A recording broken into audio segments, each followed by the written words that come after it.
According to the experts, Sri Lanka would breach the 30,000 death mark by January 2022. The expert group convened by WHO Sri Lanka includes 16 local representatives.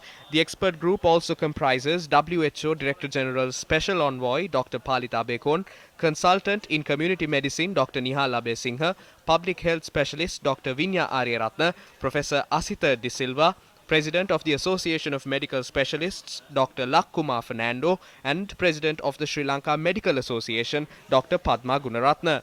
Moreover, Professor Malik Piris, Professor Neelika Malavige, Professor Kamini Mendis, and Professor Manuj Veerasinghe have also contributed to the discussion.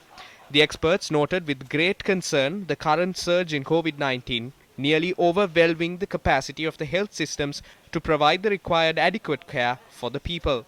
Bed occupancy rates at all levels of care facilities are over 85% and ICUs are over 90% and have increased progressively and is now in full capacity. The expert panel notes many areas of the country show a high PCR test positivity rate of over 20%. The report reveals as of 31st July 2021, more than 60% of sequenced samples are Delta variant.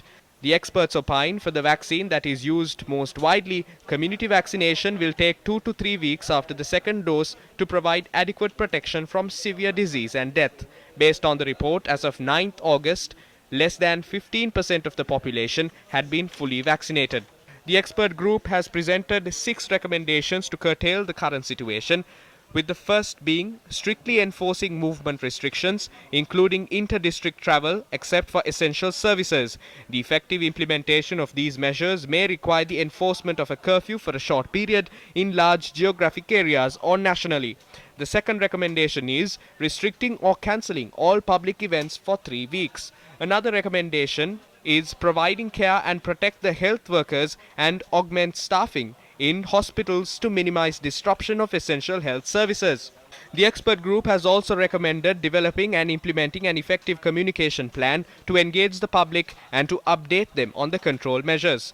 Accurate reporting of both cases and deaths to get a better picture of the ground situation is another recommendation. Finally, the experts have recommended to prioritize the vaccination of all those over 60 years and those with comorbidities, preferably with Pfizer, Moderna or AstraZeneca, because a single dose of these vaccines provides some degree of protection until the second dose is given.